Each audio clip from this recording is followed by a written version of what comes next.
Hey there, Evan Nathaniel Grimm. Welcome to my monthly horoscope. We're going to talk about April. And as you probably know, April is eclipse season. April, it can really be life-changing in many ways. And it can actually open us up to a very abundant May and June. May and June look really good.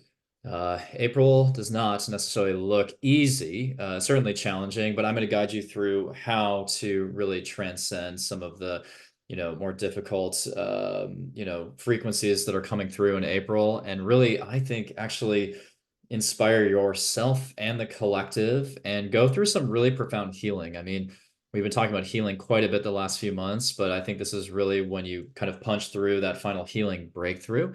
And on the other side of that is immense amounts of joy and happiness. So let me share my screen and walk you through April.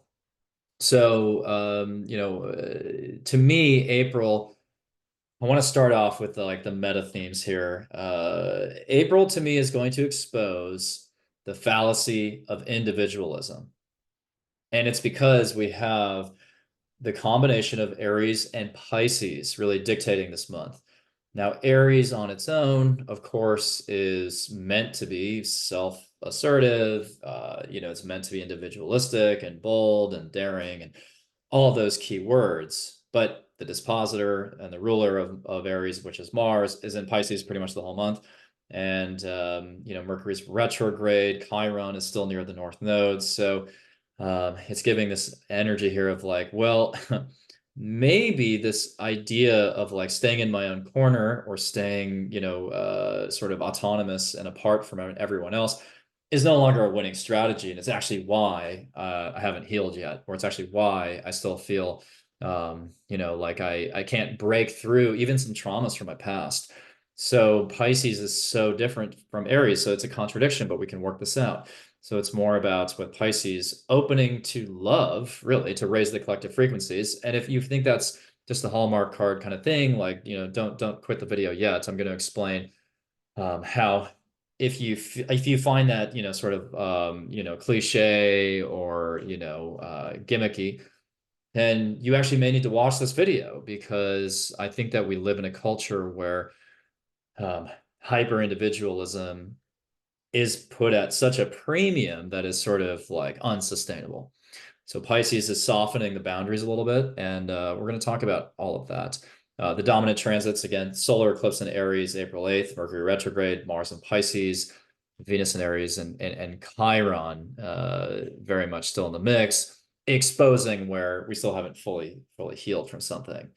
Let's go through, though, some of the key transits and ingresses before I walk through all these other key themes, because I want to show you the timeline of April.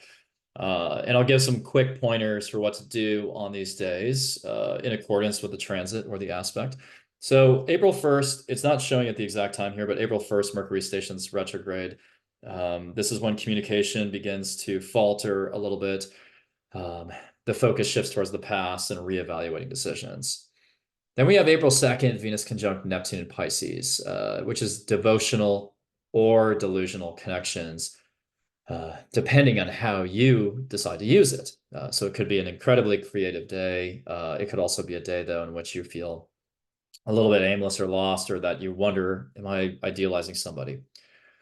Then we have April 4th, the sun aligns with the North Node in Aries. I like that. This is about expressing who we really want to become, that North Node of destiny. Then Venus enters Aries on April 5th, and that is when relationships take on a more individualistic quality in theory, or at least we view relationships through the prism of the self. But remember, Mars dispositing Venus and Aries at that point, still in Pisces. So it's demanding a little bit of openness, a little bit of sacrifice and selflessness in order to find the self. So I'm going to talk about this today, but you have to surrender a bit of yourself to find yourself. That is absolutely true this month. And then April 8th, we get the solar eclipse in Aries, right on Chiron, aligned with Chiron, the wounded healer.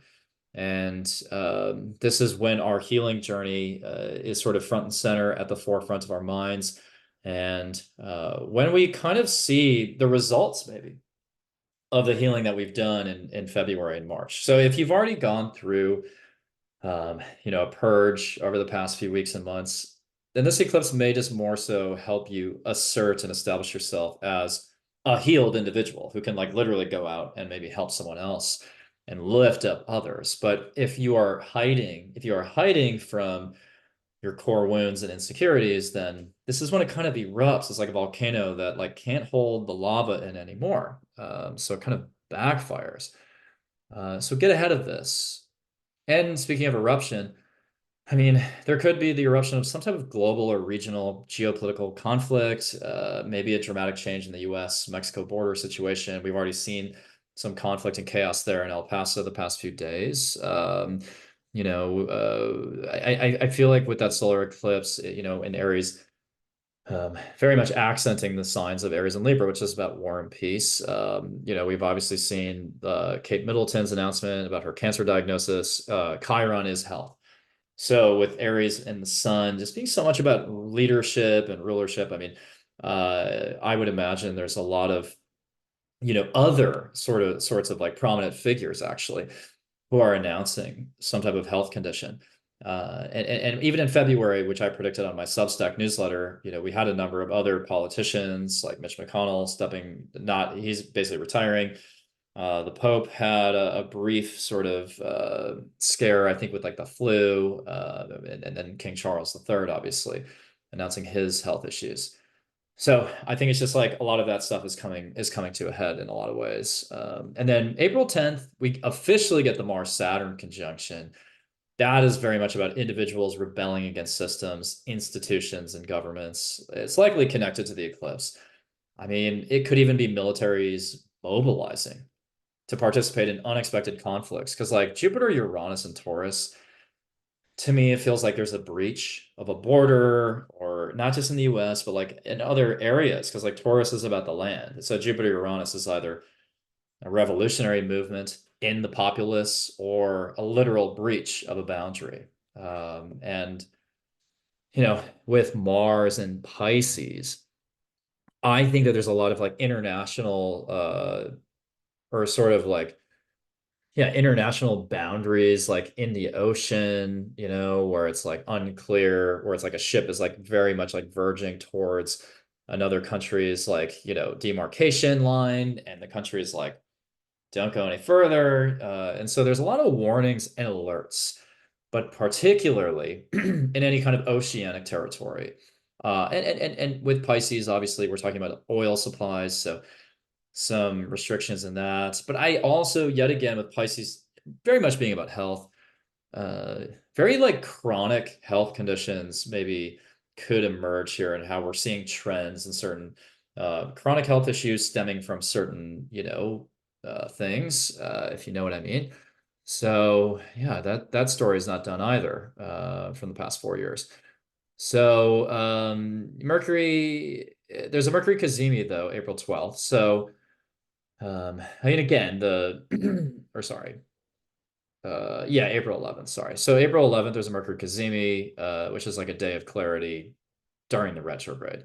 And, Mercury retrograde in Aries is very frustrating here in April because it's like hitting Chiron, it's going to hit Venus in Aries eventually, and it's going to land a station direct on the North Node again. But, you know, Mercury in Aries like really wants to say a lot, usually. Mercury in Aries wants to blaze a new trail. Mercury in Aries wants to start with a fresh idea. That's almost like seminal and groundbreaking. But retrograde, ruled by Mars and Pisces, it's like, gosh, I mean, what I'm talking about or what I have to talk about is much more painful. And it's almost like demonstrating courage to talk about your traumas, your, again, vulnerabilities, your emotions, really, because like it's unsustainable at this point to pretend like, we're just going to perpetuate this hyper individualistic kind of world. And again, I'll talk about that after these transits I go through the day by day. But I just think like the whole premise of like you're better off on your own is not how it's just gone. Okay. So it's a big deal. Like the Chiron North Node conjunction is like, oh my gosh, like at the end of all things, I'm starting to realize that life is better with other people in it. Life is better when we open up our hearts. So, but then, April, that sort of Cazimi there with Mercury and the Sun will definitely open clarity there. So, And I just want to make sure, because I don't have the exact time on here, but I want to make sure that I get this April date correct. So yeah, it's April 11th at 4:02 p.m. Pacific time, that Sun Mercury conjunction. Um, and maybe that day you'll announce something about yourself and your healing journey. April 16th, we have Mercury retrograde conjunct Chiron in Aries, which is really about revisiting painful conversations from earlier in Aries season, reevaluating progress in your healing journey. And then we have Venus conjunct the North Node on April 17th. Revelations probably regarding whether or not a relationship is on the right track and whether or not it serves your needs. But again, don't just think about it from a selfish perspective. Think about it as like, maybe is that person helping me heal though? Are they actually lifting me up and elevating and helping me become more conscious? And again, I'll talk about that in the section on key themes, but I think that there's like a fallacy of like we become more conscious by being alone. And like that's not true. That is just not true. Um, and then 2 days later, April 19th, Mercury retrograde hits Venus in Aries. That's about exes reaching out, probably for everyone. Or maybe you'll get nostalgic about an ex. And then April 19th, also, the sun enters Taurus. So then we enter. So it's not just about Aries season, obviously. Like the zodiac signs do not align with the Gregorian calendar. But primarily, we are talking about a lot of Aries transits. But that will put the focus a little bit more on like, you know, things that are material or observable or, things that we can enjoy in life. And then April 20th, I mean, this might be the biggest transit of the month and one of the biggest of the year, this alignment of Jupiter, Uranus, and Taurus. And so there are varied meanings and manifestations of this. It could be a political upheaval, it could be like a revolutionary kind of movement somewhere in the world. Because if you think back to the previous cycle of Jupiter Uranus, that was the Arab Spring. So not that it would be the exact same scenario, but something in the zone of like um, that Uranian impulse for radical change. It could also be economic shocks, and with all this Chiron energy in Aries, it could be like again, unexpected changes in like the political leadership, like even around April 8th, that could happen. So Jupiter, and Mars is sextile Jupiter Uranus at that time too. So I don't know. Ideally, like there's some inspiration, there's some growth, there's some creativity coming through in your personal life too there. Like, I mean, I could really see people coming up with some like really, really just genius ideas for like a story or a film or something like that. And then we have April 21st, though, Venus conjunct Chiron in Aries. So, and the Sun square Pluto. April 21st to me, and with the Jupiter Uranus conjunction very much still in effect, and Venus obviously in Venus's sign, I feel like that is either, I mean, see, this is why you have to prepare for this. If you maintain like this very stoic and kind of like stiff and standoffish attitude towards someone you care about throughout April, like that's when the rejection comes through. And it's like, like someone might be like, I can't be with you because like I don't know how you feel, I don't know where you stand. Like and then that's when you say, oh, but I love you or whatever. And then it's like they're saying, well, it's too late. Like well, how long have you loved me? Like, oh, 3 months or something. It's like, why didn't you say it? So especially with Aries being about the sort of masculine side of the world and the masculine, yeah, the masculine side of us. I think we're starting to see how I think men in general, like, are going through these journeys to open up a little bit more, and I went through that experience too, like being a male who was born and raised in Minnesota in the 1990s. Like, I didn't win any points for being emotional. And when I was sensitive, which I, am, generally speaking, as a Cancer rising, Scorpio moon, yeah, I was mocked for that a little bit, and ultimately, though, I feel like I'm in a much stronger position in my life than a lot of my high school classmates because I was willing to be like more open. And so now it's like if I love somebody, I'm just going to tell them. You know, if I really enjoy the company of a friend or I miss somebody, I'm going to tell them. And I think that our words, so think about your throat chakra, our words are part of our courage. And so is our heart, though. So, anyways, this could be that breakthrough where it's like, oh, I found someone who really heals me. Um, but only if you do the work. And then we have the Sun square Pluto, so it's a little intense as a day. It feels very. Um, I wonder about the stock market, honestly. I wonder about like the economy there. Like, Venus and Chiron usually to me pertains a little bit more to um, the harmonization of relationships and the wounds that come through in that. But I just feel like with the Sun and Taurus, where Pluto and Aquarius, it's like, is there technology, like some type of glitch or a hack or like something happening I don't know, like a bank or something. It's really, I mean, I've noticed a bit of a turnaround in the economy since Venus hit Saturn a couple days ago, actually. I feel like there's been a little bit of a sense of like holding back a little bit from spending or something. And then April 23rd, we have Scorpio full moon. Well, the sun is square Pluto still. And that's still, I think, demanding a fair amount of vulnerability, but it also will probably highlight the economy. Mercury stations direct finally April 25th, and on the North Node. So that's when you really know where you stand on a lot of forward-looking things in your life. You kind of know, how do I move forward with work, with a relationship, with a contract? And I think you'll feel very crystal clear about it. Mars, though, conjunct Neptune, April 27th. So really watch your end 28th there. Sorry, oh, now I know why these days are slightly off. I was looking at a different time zone on another chart. So pardon me on this one. I think I was looking from the perspective of like Melbourne, Australia, which is the default for the software. But yeah, April 28th really is when, you see Mars here getting into a conjunction with Neptune. Or I don't know. The date on my sheet here is like slightly off there. But Mars, once it hits Neptune, late April, April 28th, really just feeling exhausted and drained and the sleep cycle. And I think the sleep cycles are going to be a little weird all April. But with Mars and Pisces, like you really have to strike again a balance between like opening a channel to other people for the sake of like healing yourself, but not being so open that you give and give and give and you don't receive anything, right? There has to be some sense of reciprocity. Otherwise, like, to me, like there could be some real health effects there. And then final April 29th, Venus enters Taurus, and then Mars at the anaretic degree, and Venus squares Pluto. So, transformation potential of value systems, of money, potentially making a lot more all of a sudden, or, feeling like very attached to somebody, And then Mars enters Aries, April 30th. And that is when I think we're going to feel a lot more, high charged and motivated, and it sextiles Pluto. And so like Mars and its domicile. So we end April with Mars and Venus in their domicile. And along with Neptune, I guess. And I think that that's like a really hopeful place to end April. But we have to get through this long slog of like Mercury retrograde, Chiron.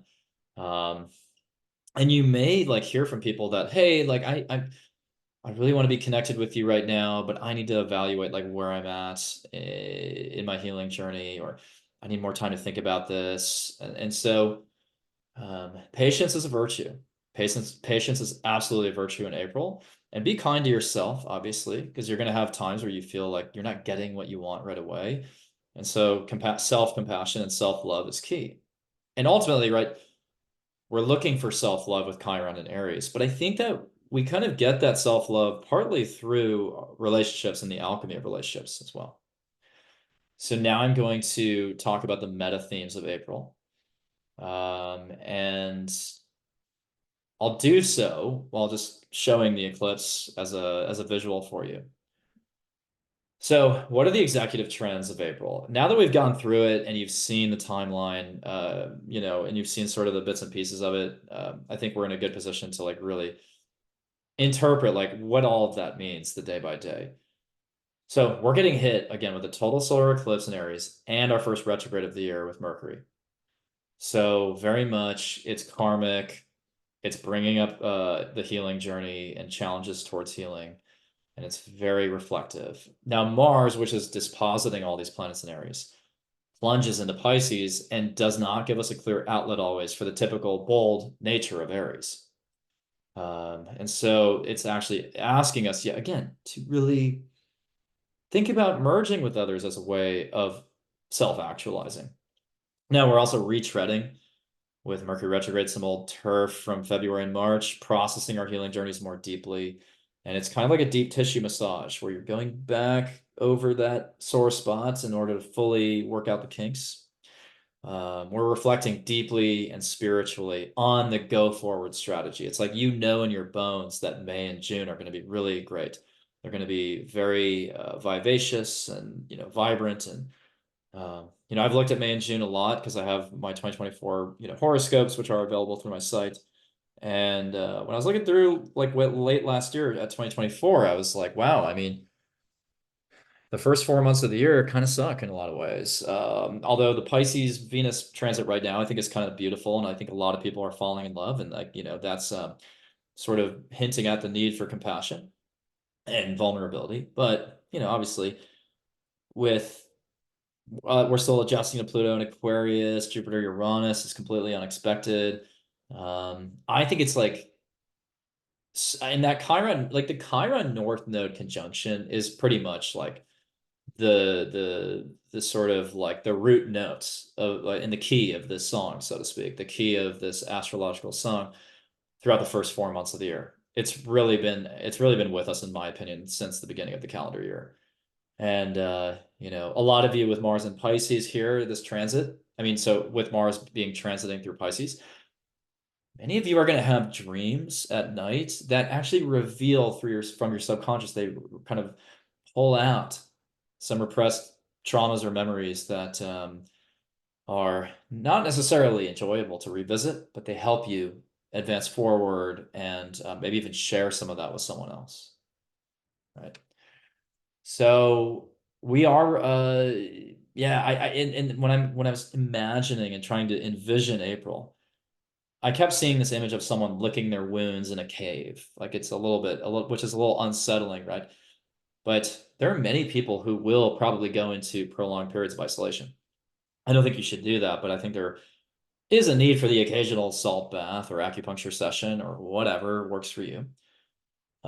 So like going deeply within to like really understand, okay, what's holding me back from opening up to this person, or what's holding me back from like living the life I want? But then going out there and having the courage to talk about this with someone. Hey, I was just in the cave, you know, for a week, licking my own wounds, and it really sucked. Have you ever been through that? Is there something we can relate to?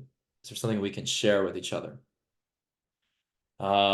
So with Mars and Saturn also conjunct, it's like there's times where desires are getting denied or being misdirected, where you think you want someone, but then they trigger you again. You're like, ah, that person's not it's not healthy for me.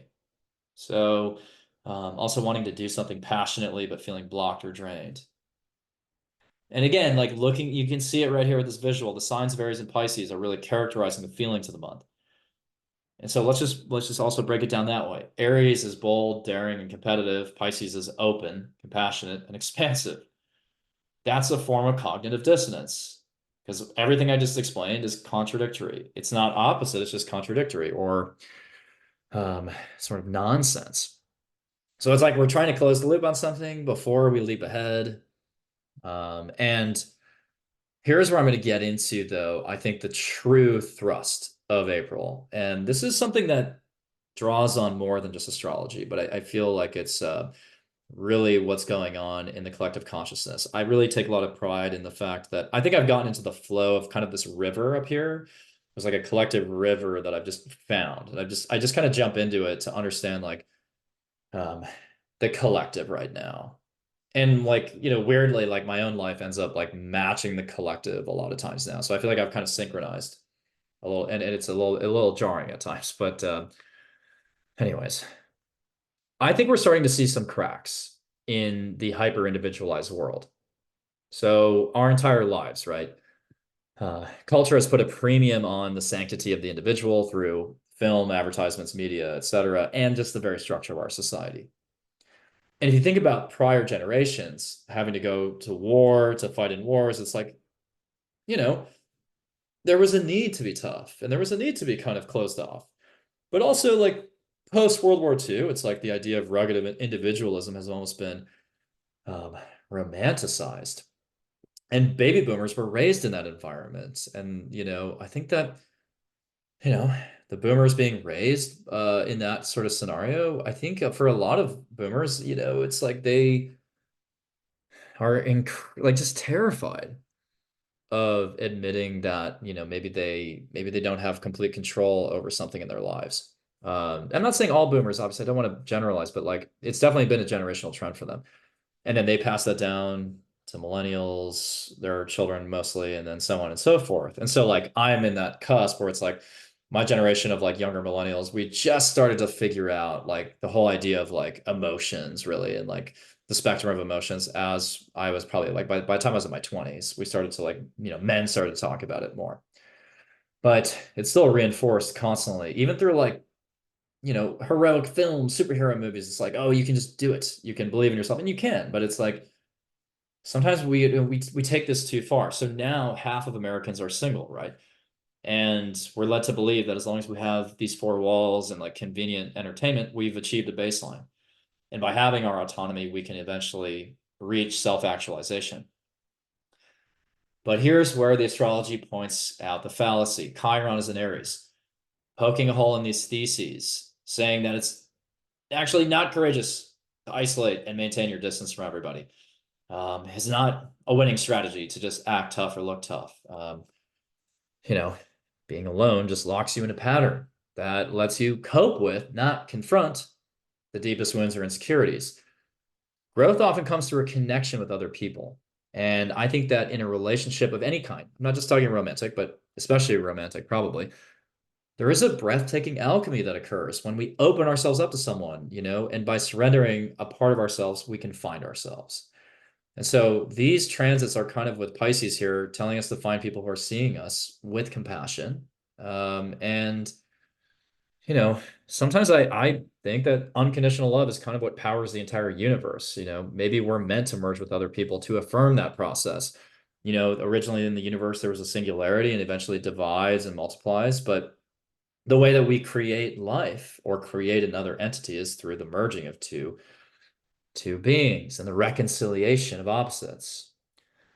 Um, but the systems in our society kind of reinforce lower grade emotions. So like fear. So this is why we kind of believe that we're better off alone. It's because like everywhere we look, like television or media, it's like we're being kept in those lower scales, those lower vibrations of like fear and shame and hatred. And what happens when you do that? It's like, well, you feel like maybe anyone could be an enemy. Why would I trust anybody? And so it's like maybe easier to go off on my own and take my own path. And there's like again a false belief that that builds up our strength, but it's like it's almost like the chemicals within you, the chemistry within you gets stagnant, and it's like those bonds need to loosen up. We need to heat this up and rearrange some of those atoms, and that happens through love. That happens through feelings towards other people. Um, and so you could even argue that the people in power, they want to keep us in these low states because it blocks that love, and maybe by keeping things at a dense vibration, it's more easy to control us. So, think about also Dr. David Hawkins. He created an emotional scale of consciousness, and near the bottom we have shame, fear and anger, and even pride, which speaks to individualism. And then at the higher frequencies, we have love, joy, peace, and enlightenment. And so a path to enlightenment that so many spiritual teachers discuss has to pass through love. This includes love for other people, not always desire per se, right? Which is still on a lower part of the scale. But by loving, we can literally raise the frequencies in our collective field, and it can really heal us. I would argue from family traumas, even. So, because again, so many generations locking these things away, having to tough it out. But for future generations, that mindset has to give way to something more exalted. And, it's fully natural for two people to come together. Think about the Vesca Pisces. Remember, it's an alchemy. And out of two people, that third entity is created. So during April, So like, where am I leading with all this? Well, it's like during April, you want to strike a balance between finding your unique resonance while also opening up to someone or a group of people with the same resonance. So it's like we're all kind of coming into this world as tuning forks, right? And we're trying to find people at the same, like, the same tone and timbre and resonance. And that way you can create these beautiful harmonics to get together and inspire other people around you. So I think it's actually something that's really missing in this world. And Pisces reminds us that we have to open up our energy field to the outside world to give selflessly to the world or another person. And, I almost feel like with this Piscean energy, it's like you want to see love and magic everywhere through this, through that love. Let your fears subside and let your true courage emerge through that. And then you tap into your inner Aries and lead by example and take the path less traveled. And, even with Jupiter Uranus conjunct, it's calling you to take a leap towards your biggest aspirations potentially by witnessing this magic. And then other themes, we have Chiron again, also ruling over health. So, be mindful of health this month. Uh, I also think like health with like the veterans, like, health of veterans and like healthcare, veterans healthcare may be highlighted. And also bringing better care to men, like men's health will also be highlighted because with Chiron and Aries, over the past few years, we've witnessed, the horrendous acts that can occur when men are unhealed. And so I think we're giving a more of a voice to that this month. Tensions rising at the U.S. Mexico border, like I said, the situation, like Kate Middleton's health announcement, like completely fits what Chiron is like square or conjunct or opposites, like every aspect of her chart. It's pretty wild actually. Because as far as I remember, she was born during an eclipse also. But if you look at her chart, it's almost like all cardinal energy and around the degrees of where Chiron is right now. So I think like Chiron is bending her lunar nodes, opposing her Saturn, square her sun and moon. I mean, that is very challenging, and so like any astrologer reading her chart from like the time she was born in 1982, they would have told her that 2024 was like a huge year for health. Like, and literally any astrologer with like any modicum of credibility would have said that to her. Now, I don't personally spend time. I didn't spend any time researching her chart the past few months because honestly, I'm literally there's 1,000 million things that I have to focus on. But if I had looked at it, which I did not, but if I had looked at it, months in advance or years in advance, I would have absolutely called that out. Like if they were a client, I would have been like, really make sure to be sensitive to anything that comes up, any anomalies with your health. And then, like I said before, political upheaval can certainly take shape in early April. So let's talk about just really quickly the Aries solar eclipse. I think this is really about transcending and transmuting the anguish within. And Mars is the chart ruler conjunct Saturn. So really responding to a frustration in a healthy way, hopefully, right? That's the goal there. And then the Scorpio full moon, which is April 23rd, that is to me very much about, it's almost like peak vulnerability though for transmutation because the chart ruler Mars is conjunct Neptune. So it's like, all right, I'm just going to let go of any semblance of, individuality or toughness right now. But also Pluto squares the moon, the other chart ruler. And with Pluto and a T square to the sun and moon, it feels like there's this deep digging going on in the world where it's like people, I feel like it could be economic, like a market crash, but it could also be um, this feeling of tension where it's like it has to go somewhere else now, because with Pluto, it's like any kind of repetitive patterns you've been going through for like your whole life or for years.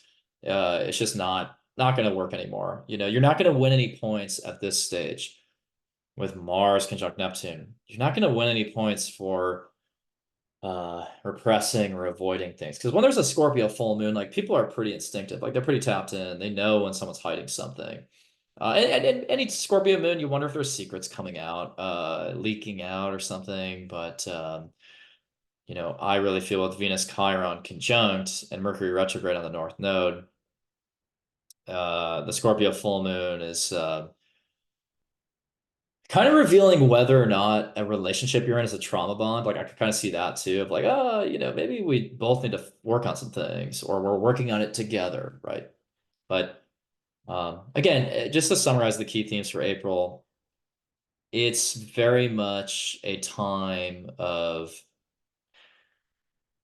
recognizing your strengths, yes, having a hold of who you are, but also seeing how you've been conditioned by society, sort of in a way that traps you in your own woundedness.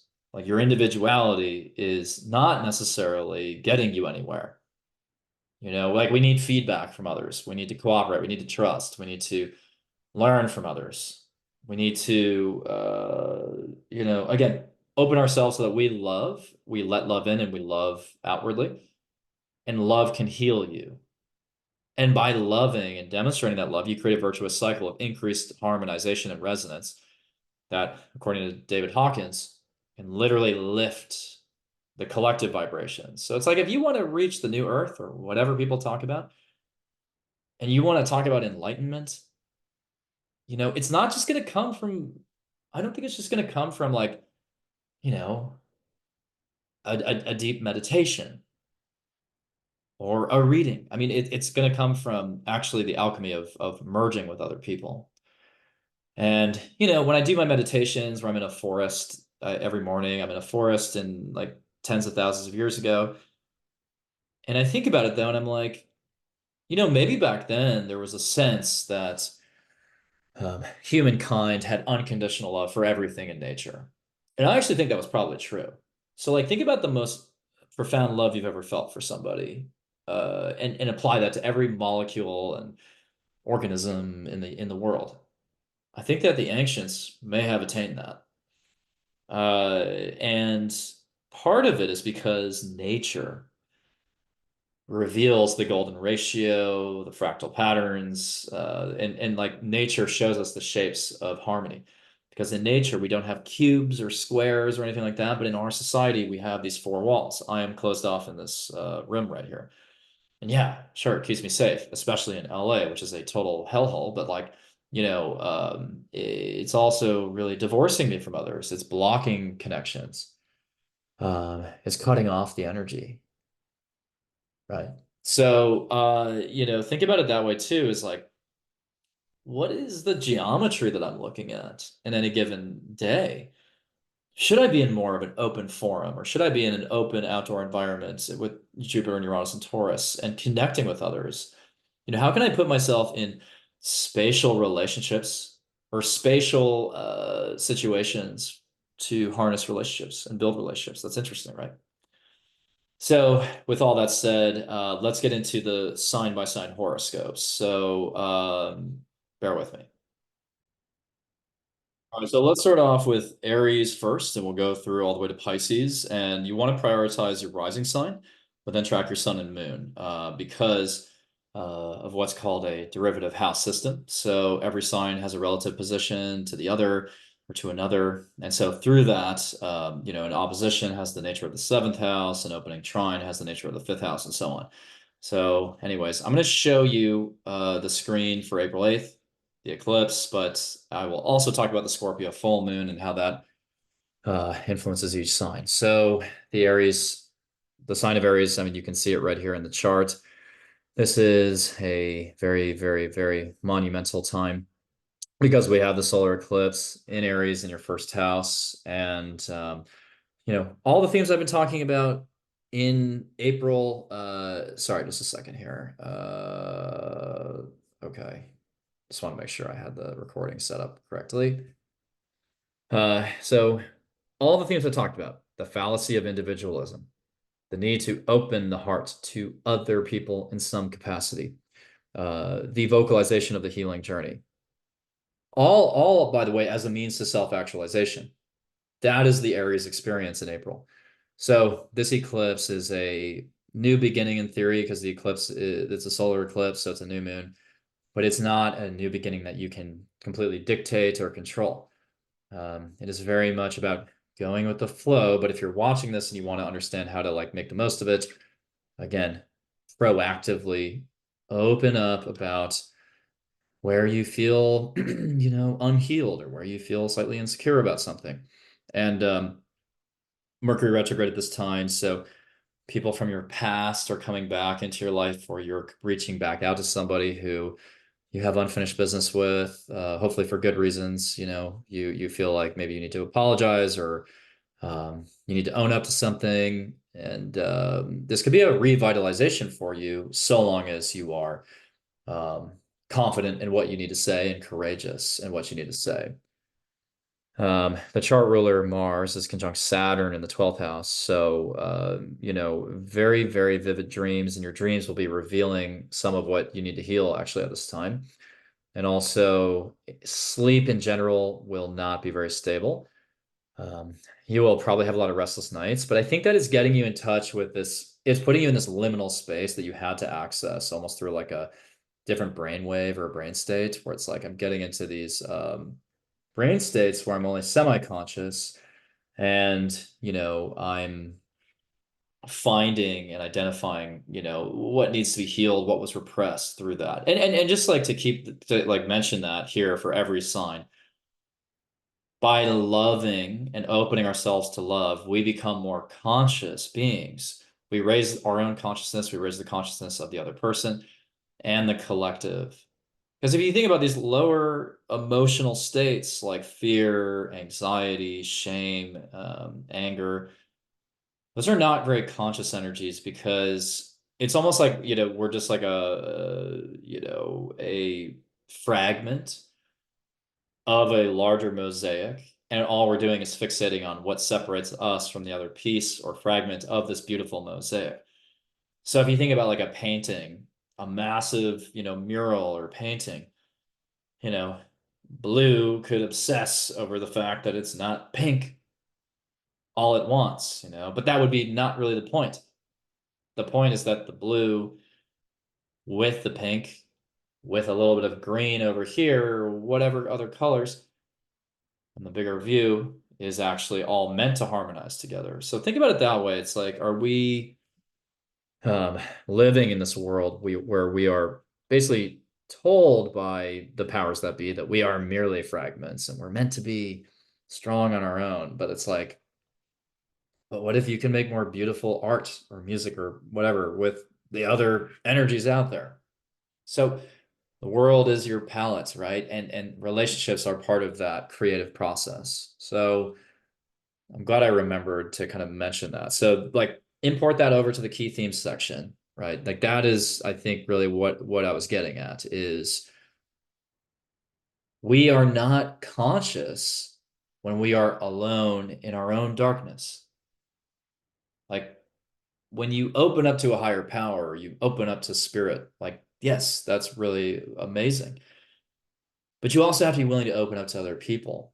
But I think that is the blind spot we all have, because we're living in a world where constantly being told this person might be an enemy, this person might not be safe or dangerous. And look, I mean, we live in a world where there's legit danger. And this eclipse will highlight that. But, it's still with Pisces, you have to like have some sense of trust and, faith in others. So, anyways, Aries, I think you are coming into your own. You are stepping into who you are, but it does require you to go into the 12th house, to reflect, meditate, isolate, and maybe obviously share that with someone else. So, the Scorpio full moon, April 23rd, that's in your eighth house. The full moons are endings. And, the full moon in the eighth could be the end of some kind of investment plan, restructuring of a business, maybe. And the chart ruler Mars conjunct Neptune and Pisces, feeling maybe again a little bit exhausted, a little bit tired, but the other chart ruler is squaring the sun and moon from the 11th house. So I feel like there's something here where you are either, yet again, um, just like recalibrating some investments, or I don't think there's an inheritance coming through for most of you, but anytime there's a Scorpio full moon in the eighth, you wonder about like something with like debt or taxes or inheritance. But squaring Pluto in the 11th, this moon could also bring out, it could also bring out repressed memories through friendships, friend groups, or you may even like invest in a community differently, or a secret may come out, honestly, through social media, or maybe you will take a different approach to social media and how you monetize that. But yeah, I think that Scorpio full moon for you is very much about your financial picture and really digging into like how you feel about your financial goals right now. Are they on track? But also the eighth house is very psychological, right? So you could even just like share some kind of like share some kind of trauma with someone, like just explain something that happened and how it really affected you. And in that way, it could actually be very, it could be therapeutic. So let's go into Taurus. Taurus, the solar eclipse in Aries in your 12th house, that is very nebulous. And that's going to require you to, yes, go into places again of isolation, meditation, reflection in order to heal. You may be healing through divine practices, creative practices. Your dreams at night will definitely be very vivid and revealing to you, I think, in terms of what you need to heal.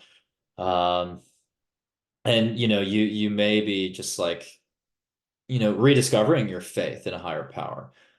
But with Mars ruling that eclipse conjunct Saturn in the 11th, there's a sense of, wanting to share more openly with, a friend or with a community. But with Saturn and Mars together, it's almost like there can be some frustrating a sense of like being a little bit more like rejected or denied or blocked by like a friend group or a community, feeling left out, having a bit of a clash with someone in your friend group, and then needing to go into isolation to reflect.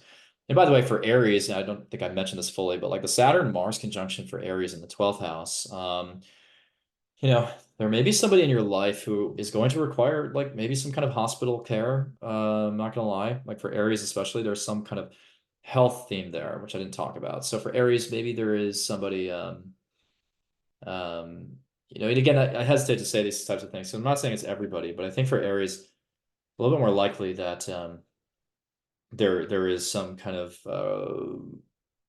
situation that you're responding to that um yeah, I mean that may be less about you working on your own healing journey, but like literally helping someone else heal.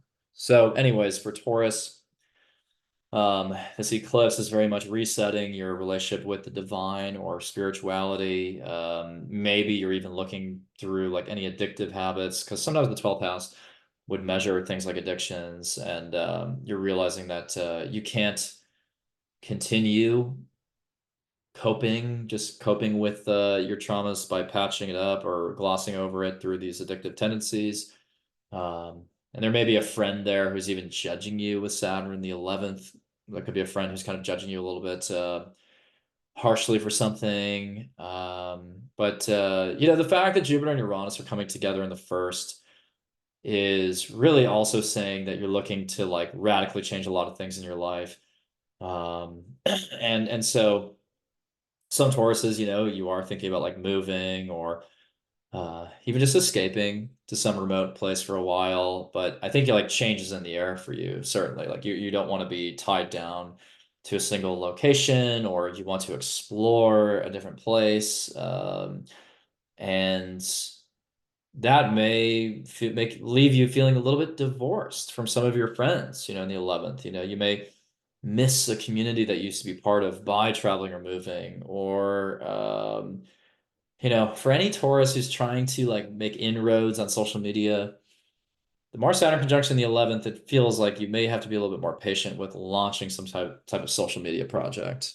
Um, and then the Scorpio full moon, April 23rd, is in your seventh house. That's like relationships. So, Scorpio can be about like money and finance. So it's kind of like maybe who are you going into business with? But for Tauruses, it's also going to be very much about relationships of, romantic, platonic, professional. So thinking about, revealing how you truly feel about somebody, Scorpio being very much about whether or not you can trust somebody. And with Jupiter or Uranus at that point in the first, and Mercury about to station direct, Venus conjunct Chiron on the 12th, there's a lot going on there. And I think um, the relationships that you invest in at the end of April can really even like transform the way you think about your long-term goals and your career and like who you want to be in the world, honestly. Like it's a pretty powerful connection that you could strike with somebody. And with Scorpio being about, our deepest, darkest repressed memories and traumas, it's like, yeah, I think there's an opening up to somebody there. And with Mars conjunct Neptune in the 11th, there could be a friend even coming back who you'd like to like just like let go of the anger towards them. Because like Mars conjunct Neptune is a little bit murky, but I think it can help us let go. Can help us let go of some anger in a good way. Whereas Mars in Pisces otherwise, though, you do want to watch out for, and this goes for everyone too, like with the Pisces energy, you don't want to forfeit like all your boundaries, right? Like there's like a different type of there's like love, which is like genuine and raising consciousness, and there's just like, the total forfeiture of any sense of individual like selfhood. And like obviously that's the other extreme. So anyways, thread that needle. Find those really beautiful connections and communities in the 11th house. And maybe let go of some of that resentment from for towards people from your past. Now let's go to Gemini. So Gemini, the solar eclipse is in your 11th house of friends and communities. So this is a reset of how you really, associate with other people, how you collaborate and cooperate, and whether or not like your friends are helping you in your healing journey or hurting you in your healing journey. So this to me is like you're really changing the way that you relate to other people. And if you have a voice, like if you're kind of like sharing about your healing journey on social media, this would be a big time for that. Maybe you would reach a pretty wide audience in by being vulnerable. Um, but you're really learning about who you can trust in your friend groups at this time. And Mercury retrograde in the 11th, friends from your past are coming back most likely. And some of these friends, again, they may provoke you, but ultimately, I would hope that there's enough um, energy here to promote like healing. So it's like maybe you feel like all of a sudden you belong, to a certain group of people, and it's like, you know, um, with Mars also ruling Aries in Pisces in the 10th. Um, the career prospects are interesting here. It feels like there are some delays in what you really want. There's some delays in getting what you want through your career potentially, but also with Mars, Saturn, kind of like some initiations of like really massive, ambitious professional projects. But, it is Mercury retrograde, so, be mindful of that. But I think with Mars in the 10th, Gemini is like you kind of understand like there's some expectations you have to meet in your career, around this time. So burnout though would be a risk, like burnout in your career. Mars and Saturn the 10th. If you kind of like are over leveraged or you are sort of sinking too much energy into the career, that could create these frustrations in your friend groups, or maybe you feel disconnected from your social life. So make sure you're balancing your social life with the career, expectations. Um, and some of you may feel like very frustrated with a parent with Mars conjunct Saturn. You may have a parent trying to deny your dreams or deny something, and say that you can't do something. So watch out for that. And Jupiter, Uranus in the 12th, you are continuing to have some spiritual awakenings. So now the Scorpio full moon, April 23rd, is in your 6th house. And the Scorpio full moon in the sixth house is, very much about digging into and investigating things at a very detailed level. Also looking into some of the extrasensory aspects of your health.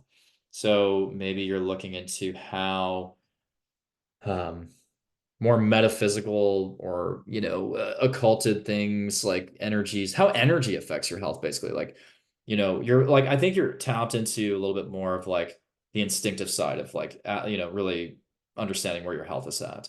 So with Scorpio in the sixth and the moon in the sixth, maybe there's a culmination of some kind of work project. You're kind of done with that, you're moving on to another one, or there's a new co-working team that you're part of, and maybe a new job, maybe a new routine. But I would say that Scorpio um, moon, that full moon, is a time of just understanding how some of the more subconscious, if you can, right, some of the more subconscious feelings are influencing your health. Because like the body keeps the score and the body stores trauma. So really understanding how the body is being affected by those lingering traumas. And with Pluto in the ninth, maybe there's a connection there between like work and like a work project ending or a job ending, and then you with Pluto in the ninth transforming what you want to learn about next or where you want to travel next. But yeah, I think for most of you, it's going to be about some combination of health and work. But just remember that Mars in the 10th, Saturn in the 10th, this is really, I think, a crisis point for some of you where it's like, do I want to stay in this job or not? So, because Saturn is already at the peak of your chart. So if you're not happy with the job you're in, like this, maybe, even though it's Mercury retrograde, a little bit still by that full moon in Scorpio, I think this is the time in the year really to just like invest in the career that you actually feel good about. Because otherwise, Saturn is just going to make things harder for you if you don't actually like your job. So, um, now let's go to Cancer. The total solar eclipse is in your 10th house of parenthood, career, authorities, and public reputation. So obviously that's a big deal. It's one of the angular houses. So anytime we have a total solar eclipse, it is a karmic reset. And so for cancers, it's like a reset of like what you want to do with your career, the responsibilities that you have, and even how you, again, think about your parents and the authorities in your life, the role models in your life. Are they, you know, supportive or not? What is the health maybe of someone in your family? Maybe there's someone in your family who's not healthy. And I know a lot of cancers who are going through that actually. So really pay attention to that. And then for some of you, maybe you're redirecting or changing your path in your career towards something in the healing arts and a healing modality. So maybe you're starting to think about yourself as someone who wants to become a therapist or become an astrologer or become a Reiki master. So with Mercury retrograde in the 10th, some setbacks in your career or a feeling that the career momentum just isn't there right now. But the chart ruler Mars is conjunct Saturn in the ninth. So maybe some of you are determined to commit to an educational program. Maybe some of you are feeling like you want to travel somewhere else right now, or you're changing your travel plans, or you're feeling delayed in traveling where you want to travel for some reason. But with Venus in the 10th, I think there's some good that can come out of this time period with like professional relationships, right? But really think about this eclipse as a transition point in your career. So it's like if your career isn't making you feel like whole and, almost healed, right? Then maybe it's time to move on to a type of career where, you can get that energy of like becoming increasingly conscious as you tend to your wounds. Or maybe you are setting better boundaries with a parent, or you're healing your relationship with a parent. That might even be the best option. Then there's a Scorpio full moon, April 23rd in your fifth house. That could be um, an increase in creativity, the completion of a big creative project, the ending of more of like a romantic kind of casual situationship. It could also be, yeah, just romance coming up a little bit more, like, feeling romantic, feeling expressive. The chart ruler Mars is conjunct Neptune, Pisces in the ninth. So feeling like you maybe want to travel to an oceanic location or by the water. Maybe also just putting energy into like more spiritual education. Chart ruler Pluto is T square the sun and moon from the eighth house. So, you know, there's some activity here in your 10th, 11th and fifth house. So maybe it's like you're performing for a crowd or you're, changing the way you create content on social media. And, Jupiter Uranus in the 11th, by the way, for Cancers, some pretty epic leaps and quantum leaps with like your social media presence, maybe, or, really stepping into an exciting new sort of friend group. So now we have the Leo Sun and Rising to look through. Um, so the total solar eclipse for Leo is in the ninth house. That is really a reset in, where you want to live. Well, not where you want to live, sorry, where you want to travel, your perspective on life, and also, I think the educational process for you, if there's something you want to go back to school for or learn about, especially in the healing arts or healing modalities, that could come through. But I think for Leos, this is more of a perspective change. You're starting to think about the world in a way where maybe like it's hopefully actually for Leos the end of cynicism about something, where like maybe with Chiron in the ninth, you felt for a long time that the world is defined by suffering, or everyone is destined to suffer. Or why go through the suffering? Why be vulnerable?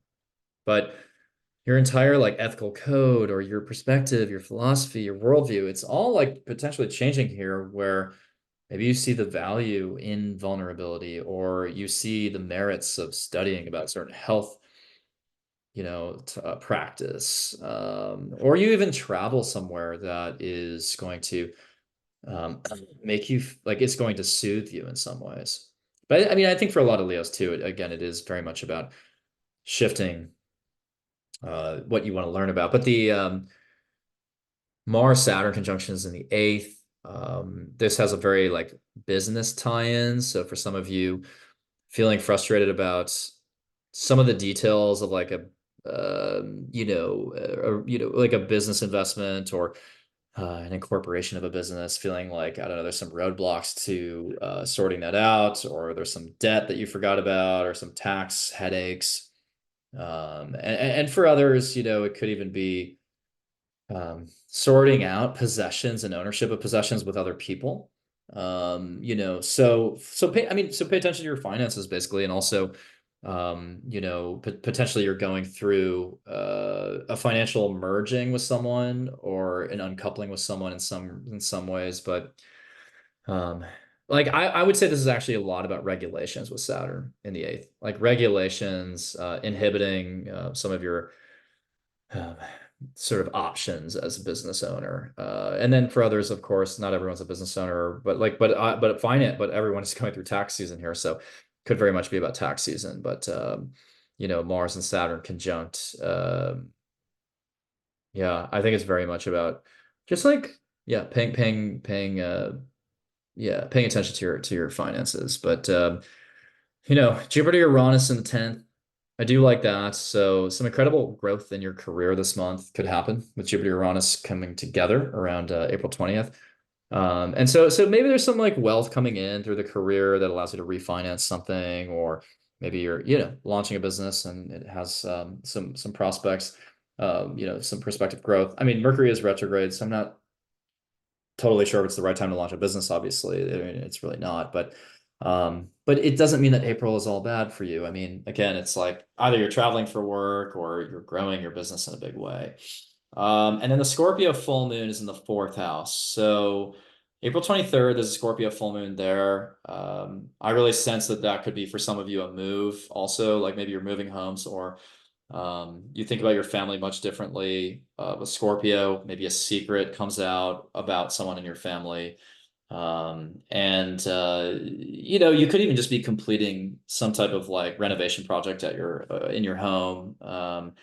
The chart ruler Mars is conjunct Neptune, Pisces, in the eighth house. So a deep sense there of digging into your shadow side, but like really releasing some and purging some, repressed traumas maybe, or you want to watch out for, I think, any kind of addictive tendencies there with Mars and Neptune in the eighth. But really, I think this is highlighting your home and family and where you feel most comfortable. And the chart ruler, the other one, Pluto, T square, the sun and moon. That is, that Pluto T square from the seventh house, very much about maybe like an intense bond with someone else that is sort of steering your decision with where you want to live. Like I could see how some Leos would feel like very pulled towards somebody who they're dating or thinking about dating, and it's like almost kind of like changing like where you want to go, where you want to travel, where you want to move, where you want to live, what you want to do with your career. And with Pluto being about power, I mean, there could be some powerful relationships business in terms of business that come through here that help you grow in your career. But I really see a lot of you making adjustments to your home for sure. So now Virgo, um, Virgo Sun Moon Rising, you have the Aries new moon, total solar eclipse in the eighth house. So what is being healed here and reset is your relationship to money. So if you have like either unhealthy attachments to money or financial insecurities that sometimes are unjustified, you're really thinking through that now and where does that originate, or how do I kind of cope with that differently? Others are, I know I've talked about this a lot for the other signs, but like others in the eighth house, you are actually really almost the most directly of all signs pulling out some kind of repressed trauma or, doing shadow work, understanding how some of your relationships may have been a trauma bond and maybe even feeling betrayed by somebody financially, actually. So I know I talked about how maybe the financial insecurities are misplaced, but there may be a reason here not to trust someone financially. So financial disputes are a little bit more likely, and you know, just be very careful with any kind of financial transaction and investment situation. The chart ruler Mars is conjunct Saturn in the seventh. So for Virgos, maybe there's also somebody that you want to date, but you feel a little bit blocked by that connection. That connection feels stifled. It feels like you can't be with them right away, or you want them, but they don't want you. I mean, honestly, like some Virgos may experience a sense of almost rejection, but I'm not saying all of them will. Saturn and Mars together could also be you know, some kind of like legal, like resolution of a legal battle, or it could even be sometimes like a an institutional professional connection who's you're like signing some type of contract with them. But again, with Mercury retrograde, you have to watch out for, signing any contracts right now. And then with Jupiter Uranus conjunct in your ninth, you're thinking expansively about the world and where you want to travel or explore. Like you don't want to be tied down to one location nowadays. I think a lot of Virgos are considering kind of just like freeing themselves, like, exploring the possibility of living in another country or something like that. Um, Now the Scorpio full moon, April 23rd, is in your third house. That is pertaining to either writing, communication, siblings, neighbors, or local trips. So for some Virgos, you may, finish a writing project. You may communicate something to somebody very candidly. You may learn about a secret. Someone may share a secret to you through like a text message or a phone call. Um, you may get into like a financial sort of like sparring match with a sibling or something. Who knows? Or again, something with your neighbor changes. I don't know. Hope maybe you fall in love with your neighbor. No, I mean, not really, but like with the full moon in the third, sometimes there are situations where like there's just some sort of thing with a neighbor that comes to a head there. Um, and yeah, I think it's just like a time in which you're feeling very maybe like you're even feeling like you want to take a little trip to get away for a bit, locally, in some ways to write. Maybe that would be a good combination for the third house. But squaring Pluto, you may be transforming what you want to learn about in terms of health, or you may be transforming your connection with work, and realizing that you have to learn a new skill or something to move up another level at your job. Or again, you're learning about a um, certain technique that improves your health and wellness. So now let's go to Libra. Big month for you. I mean, the Aries new moon is in your seventh house of partnership. So for Libra, this is directly impacting your, um, you know, platonic, professional, romantic relationships, whether or not you can trust somebody really. And whether or not that person supports your healing journey. I mean, if you don't feel, safe or secure with someone, you're gonna have to ask yourself a question of like, is it that I'm not letting my guard down? Am I the one sabotaging this relationship? Or are they gaslighting me? Are they sabotaging me?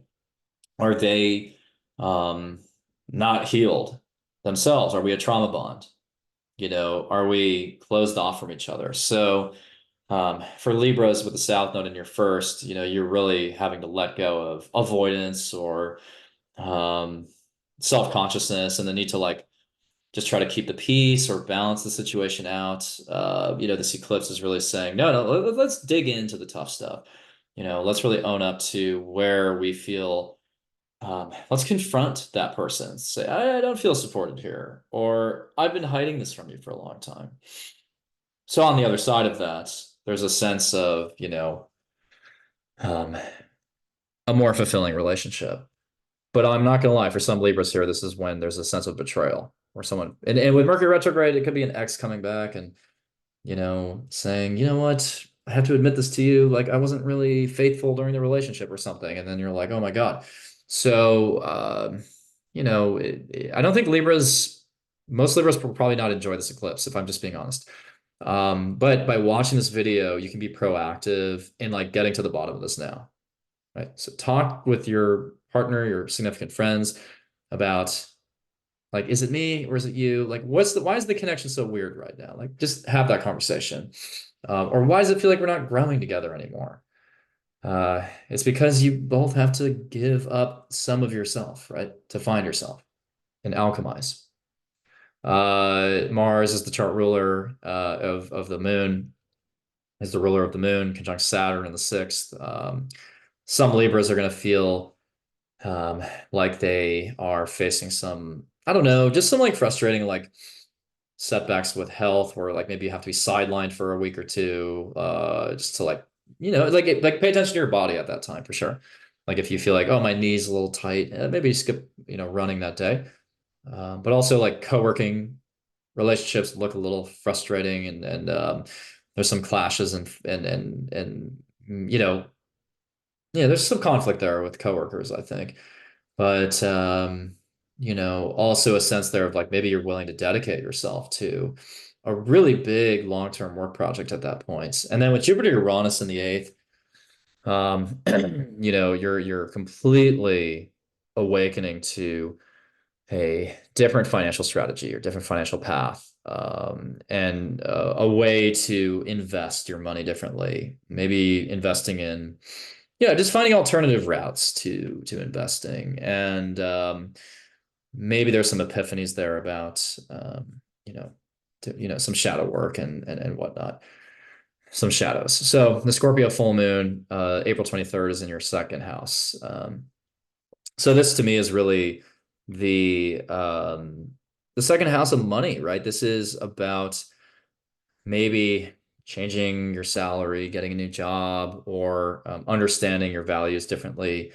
And with Scorpio, it's a lot about other people's money too. So for Libras, this is probably going to be very much a matter of like, um, kind of like I talked about with another sign here, like sifting through possessions, like who owns what. And the chart ruler Mars is in the sixth, conjunct Neptune. So yet again, like taking a different approach to wellness, I think. So I think you may value wellness differently in like terms of like how you take care of yourself. The other chart ruler, Pluto, is in the fifth. So, for to me, like a lot of Libras will probably have an opportunity to make more money off of something they're doing creatively, actually. I think that would be the Libra strategy. And for others, it's a time in which, yeah, I think you maybe just changing your financial goals at that point. Um, and and the second house is self-worth, right? So like those relationships that really maybe got under your skin in early April, suddenly that's highlighting by late April your need to kind of like reevaluate. Like, do I have a high sense of self-worth? Like, am I able to get to that point of self-love? Because it's like if you're going to achieve all you want in life, you have to start from that good baseline. So maybe some of you are going through breakups in early April, and that's leading you towards um, kind of a reinforcement of that self-worth, though. So now let's go to Scorpio. So Scorpio, you have the Aries new moon in your sixth house. Um, so the sixth house, I think with Chiron there is a little bit more literally about health. So having a Scorpio or Aries new moon in the sixth, the eclipse, this could be a reset in how you approach your health, your day-to-day fitness routines. You may suddenly be able to identify why you feel a certain way in your body. There's like maybe a health concern coming up, or you're literally just finally healing through something. And Mercury retrograde in the sixth. Yeah, I mean, really thinking back to why do I feel this way when I eat this type of food? Or, why does my knee hurt or whatever it is? But I think for Scorpios, you really do have to pay attention to your health in a more literal sense than most signs here. The chart ruler Mars is conjunct Saturn in the fifth. That could feel in some respects like there's a frustration in a romantic setting where you feel like your romantic needs are not being met, or creatively there's some, um, it's your creativity is being stymied, or someone you're collaborating with creatively is not on the same page as you. Um, and with Mars, but I think with Mars and Saturn, you could be manifesting some kind of um, really profound creative work at the same time. And then Jupiter Uranus is in your seventh house. So relationships are just so unexpected right now and so random, but like I think really exciting for you. So it feels like um, just as, someone just came into your life potentially out of nowhere recently. Jupiter Uranus conjunct, maybe you're traveling now to see them in April, or you're doing long distance or something, or um, that person is kind of like just very exciting and electrifying for you, you know. And then, Scorpio full moon, that's in your sign. So, the Scorpio full moon will really bring out your emotional side, whether you like it or not. You're going to be, really open and candid, I think, with somebody about your feelings. And squaring Pluto in the fourth, some of that could be about family. There could be like a family situation that comes up that maybe is health related or financial related. Something with property investments coming up, and maybe not a secret coming out of the family, but I know a lot of Scorpios who have, now that Pluto's in Aquarius, it's like family members have either passed, or the family member is getting a new house, or changing where they're living, and I can see how even that would play a role. But I think for a lot of you, it's kind of a little bit more about opening up emotionally, but also rethinking maybe some of your choices to live somewhere or invest in a certain property. And then Mars conjunct Neptune in the fifth. You're feeling, I don't know. I mean, I think you're feeling pretty creative actually with that conjunction in the fifth. And maybe feeling, yeah, I think it's a creative transit. But I think with the Scorpio full moon, it's really a time to kind of like just like, release some pent-up emotions, right? And with Venus conjunct Chiron in the sixth, not a bad time to get a fitness instructor or something. And by the way, for Libras with Venus Chiron in the seventh, that kind of increases the odds that some Libras are going to have a relationship not necessarily go the way they expect. It could be very healing for them, but I think some Libras are really just feeling like that they have to cut their losses with somebody. So Sagittarius, let's talk about you. So the Aries new moon is in your fifth house of creativity, romance, and the inner child. So I think you're really discovering as a Sagittarius that your creative hobbies and pursuits are essential. You really have to invest in them or create differently in order to like work through some of your traumas. There is even like maybe a romantic situation that is helping validate you, feel better about yourself, like you can attain self-love. But conversely, I do think some Sages are um, going on a date with someone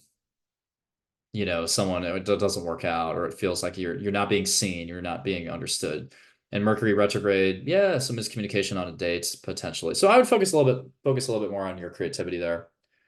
The chart ruler Mars is conjunct Saturn in the fourth. That is to me a feeling of delay or in moving. If you're trying to move around this point of time, it feels like there's some extra regulations or paperwork or applications you have to get through, or a building you want isn't open right now. But also, this could be family members just like frustrating you, standing in the way of your goals, asking you to do too many things, setting expectations too high. And so you have to set your boundaries there with family for sure.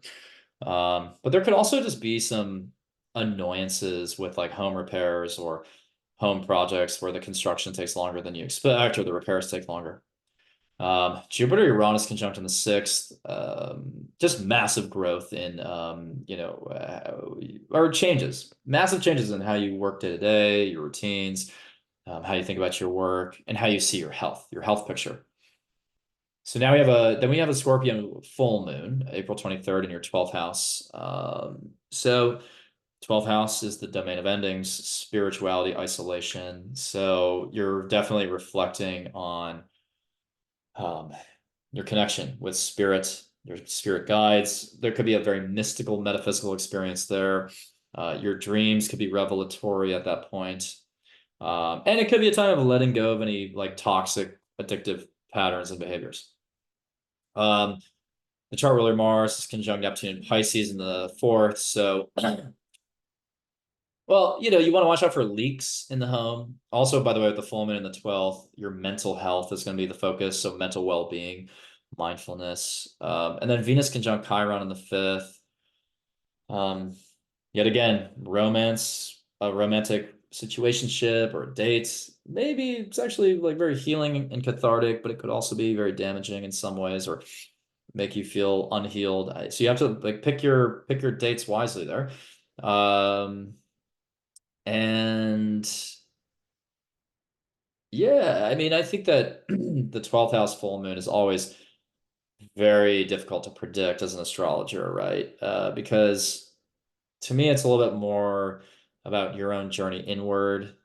So just giving yourself enough alone time. But, with Pluto also T-squaring it from the third with the sun and moon. I think that there's actually some really deep writing that you can do. So I would actually do that. I would do some kind of like writing project or, journaling based off those revelations. So now we have a Capricorn. Capricorn, the solar eclipse in Aries, April 8th in your fourth house. It's in an angular house, so it will be significant. The fourth house is really your connection to your home, your family, your property, and yeah, where you're living, your nurturing process, and this is showing me that similar to cancers, there are some health issues that could come up with family members. But also, healing wounded dynamics with family. And yeah, maybe some of you are going to have to take care of a family member. Mercury retrograde in the fourth. A family member may come back who you've lost touch with and say, I'm not doing well. Um, And you may just be revisiting, I think, some of you, your childhood or your family sort of upbringing and experience and how that affected you. And then for others, it's like you're healing by becoming a parent or by taking care of somebody. So it's not all bad. It could be that like you're taking care of your grandmother and it's like, it's getting you it's like creating this closer connection with her. And again, some of you could just move homes entirely. I could definitely see that. Mars conjunct Saturn. Mars is the ruling planet of the new moon. Mars in the third conjunct Saturn. Um, some agitating conversations where it's like you're trying to tell someone, you're trying to get a point across to somebody. They don't fully understand what you're trying to say, or you're trying to reach someone, but um, they don't have service, or they don't get back to you right away. So like, just be patient with communication. Don't expect everybody to get back to you immediately. You may have to, don't send a message, not hear back, and then send like a more aggressive message because they didn't get back. Just because they like don't do that because then that'll worsen the situation. It'll exacerbate it. Others could, begin writing a long-term project, or you could reconsider a commitment to an educational pursuit. And if you do any local travel, I would expect some delays and like traffic jams there. Then Jupiter Uranus is conjunct this month in your fifth. So some expansiveness of your creativity, which I like. And maybe your sense of romance is coming out. But for some of you, you could actually like do something kind of big in a creative way. It could be a Capricorn who isn't necessarily like always creative, but you end up in a commercial or something. So that's the kind of energy of that. Scorpio full moon, April 23rd in your 11th house of friendships and communities. The Scorpio full moon in the 11th could be the closing off of a friendship, could also be the opening up towards someone emotionally in a friend group, could be the joining of a community or the leaving of a community, um, investing in a community financially or running the finances for a group or organization. And the chart ruler, Mars, is conjunct Neptune. And in the third, yeah, maybe you're forgiving a friend to reconnect with them. And full moons in the 11th. You could make adjustments to your social media strategy, your participation in politics, or you could open up emotionally on social media for whatever reason. Then Pluto is T-squaring the sun and moon. And Pluto's in the second. Pluto's in the second. So, yeah, I mean, that's a lot about, I think, transforming your financial goals or maybe monetizing something creatively.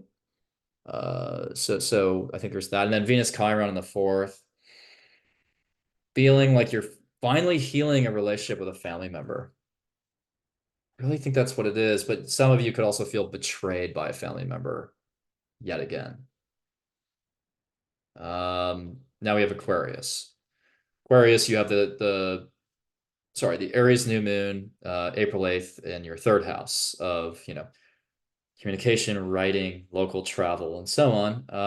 And the new moon in the third is to me um, really all about communicating, vocalizing where you're at in your healing process, and speaking more vulnerably, more candidly, more openly with people, especially siblings. If you're at odds with any siblings, you may patch up that relationship now. Um, Mercury retrograde, yeah, siblings who you've lost touch with could come back, or neighbors who you've lost touch with could come back. Expect some difficulties if you're traveling locally. Just build an extra time for that, some like delays. And, you know, this would be a good time to write in a journal and write about your healing journey. Maybe reconsider an educational pursuit that you're on or path that you're on. But I think for you, it's like the third house is so much about everyday communication that it's like you're going to be hearing from a lot of people from your past. And these people are probably going to want to open up to you. Maybe they're like just saying, "Hey, I'm going through something. Can we talk about it?" And you're lending an ear to them. And through those conversations, you're also healing. Mars and Saturn conjunct in the second. Maybe like wanting more money or a higher salary, but not necessarily getting it right away. maybe feeling like your sense of self-worth is being challenged by somebody for some reason, or even seeing how you're not really integrating your natural talents into your work enough yet. Jupiter Uranus conjunct in the fourth. Some Aquariuses in April will feel the impulse to move and move very far away from where they are now, or at the very least to take a big trip. Now we have the Scorpio full moon, April 23rd in your 10th. That is a transition probably in your career, rethinking or really like finishing a career responsibility. Maybe you're changing jobs, changing what you want to aspire to in your career, and maybe opening up to a parent. The chart ruler Mars is conjunct Neptune and Pisces in the second. Um, Honestly, that's kind of a confusing transit. Maybe you're letting go of some kind of financial goal, or you're, not sure where are at right now financially. So sit with that, I think, uh, sort of nebulousness for a bit, for a couple days after that. Because once Mars goes into Aries, I think you'll feel a lot sharper. At this time, it just feels like, I don't know, like maybe I don't want to be working in this capacity, in this way anymore. I'm going to let that go. Venus conjunct Chiron in the third. Yeah, if you have any difficult relationships with siblings, like you're trying to heal that at this time. Um, and you're just having a conversation with someone that's very candid. Um, so yeah, I mean, I really think with the Scorpio full moon though, and squaring Pluto in the first, to me, it really feels like with Pluto and Aquarius, like you're understanding yourself more deeply. You're understanding that there are hidden dimensions of yourself that you're starting to bring out. And in light of that, you're realizing maybe you're not in the right career. You're not on the right career path. And I think it's going to come also stem from a frustration of like feeling like you don't have you don't have enough money right now. You're not making enough money in your job. So I can see how frustrations with your salary level is triggering that career switch. So now we're going to finish off with Pisces. Pisces, you have the Aries new moon, solar eclipse in your second house of money and natural talents and self-worth. Any eclipse will be a reset, especially a solar eclipse, a new beginning. In the second house of money, that to me is a change in salary, or it is a renewed commitment to focus on your self-worth and raising that self-worth, increasing it in order to, live your best life. Focusing on how maybe your natural talents were underinvested in because like someone didn't let you pursue your dreams as a child, and like you want to like reconnect with them, those in natural talents. Mercury retrograde in the second, some mishaps maybe with like money or possessions or rethinking values, like I said, but really read the fine print if you're agreeing to like any new salary or job at that in this case. The chart ruler Mars is conjunct Saturn in your first. So a feeling there of like frustration, again, wanting to go after something, having to wait. To some Pisces, you're feeling stuck right now. You're like, I don't know why I'm doing this job, or I don't know where I'm at. I'm feeling tired and exhausted. What do I want to make money doing? Kind of like Aquarius in some ways, right? Like you're really thinking about, is what I'm doing purpose driven at this point or not? Um, Jupiter Uranus conjunct in the third this month. I mean, wow, this is when the insights are really coming in and you're translating that to the written word. So you could write a really fascinating, imaginative story. You could start channeling. You could learn extensively about a subject in a very short period of time, or write a story very quickly, like I said, or travel somewhere very random locally. Or you could seek to start an educational program in just a, radically new subject for yourself. Um, and you could be speaking more radically than before, more unabashedly. But your mind is a little bit scatterbrained, right? I think you're a little scatterbrained right now. Your mind is a little frenetic. So you want to slow down at times. Um, and then we have the Scorpio full moon, April 23rd in your ninth house. You may be coming back from a trip, committing to investing in a trip, and maybe closing off and finishing an educational program or changing what you want to pursue educationally. And then Pluto T squares the sun and moon from the 12th house. So if what you're learning about is not spiritual in nature, maybe you're not interested in it anymore. If where you're traveling is not feeding your spirituality, maybe you're not interested in going there. Um, Pluto on the 12th, maybe you're digging into some past lives and you're traveling somewhere that you've been before. Who knows? Um, the other chart ruler, Mars, is conjunct Neptune in the first. So I think you're feeling pretty tired by the end of April. Pisces, I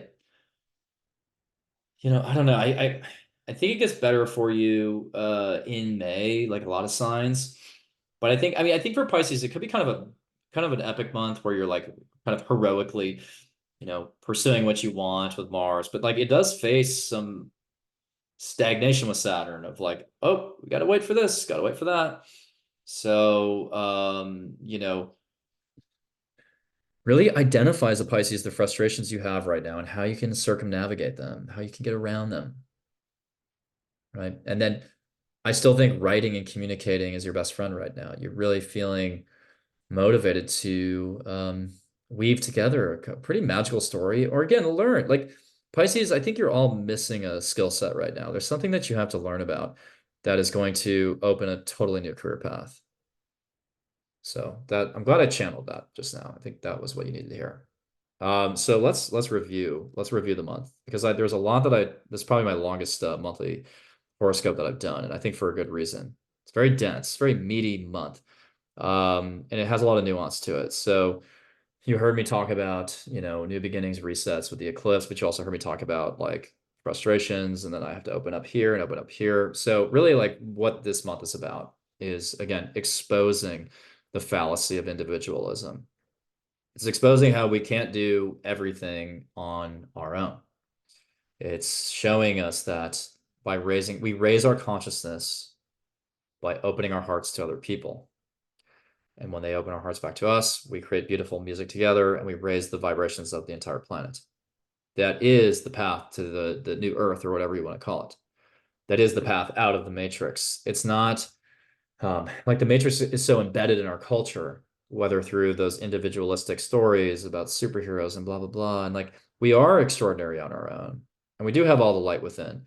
But if you think about just like the whole creation of the universe, I think it comes from an alchemical meeting of two different opposites or two different forces, and creating a third entity out of the two, symbolically speaking, and I think that is the magic of life. And so like tapping into that Piscean magic of life by opening yourself to other people to let love in and let love heal you and let love heal you from maybe some of those Chiron and Aries traumas that you have been like suffering quietly about.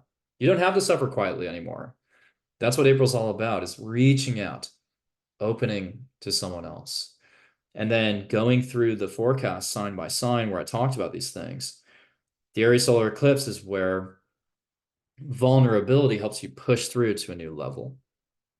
And the Scorpio full moon is really where, in some other ways too, you're like allowing yourself to let go of some darker emotions and resentments. So, like, for example, Scorpio with Chiron in the sixth, it's like being vulnerable and honest about where you're at, like in your literal health, like not pretending like again, if your knee hurts, like don't keep running.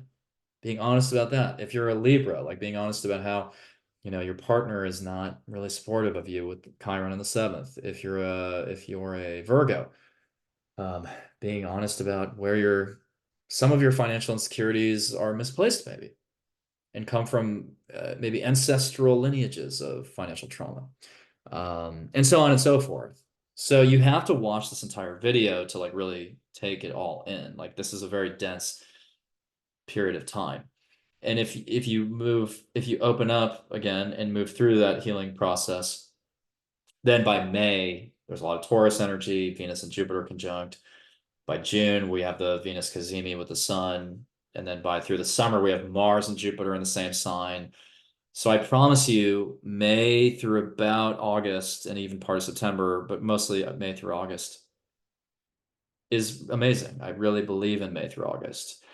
And but we have to go through that final tunnel, I think, in April. Now, if you want a reading from me, I have openings. My entire 2024 calendar is open. So if you want to talk to me one-on-one, please do so through the link down here. And I talk, it's a very special experience. I channel for an hour.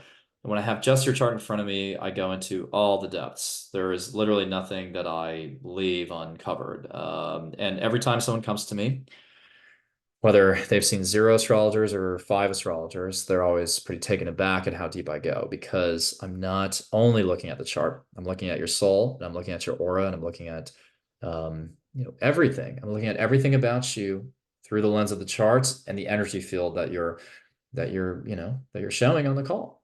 So I talk about ancestors, past lives, your ideal career, what you're actually doing now. And I can get it down to like a science, basically. So, like last week I did a reading where I told someone, I think you're a payments technology analyst. And she was like, yes, I am. So that's the level of depth and granularity I can get to.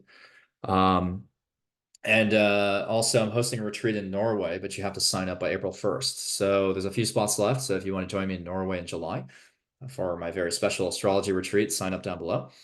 And also subscribe to my newsletter, which is where I go into the greatest level of depth with sort of ongoing weekly predictions. And many of my predictions have come true already this year. So anyways, I appreciate your time. And I really, again, I want you to take April seriously. I'm not trying to be doom and gloom.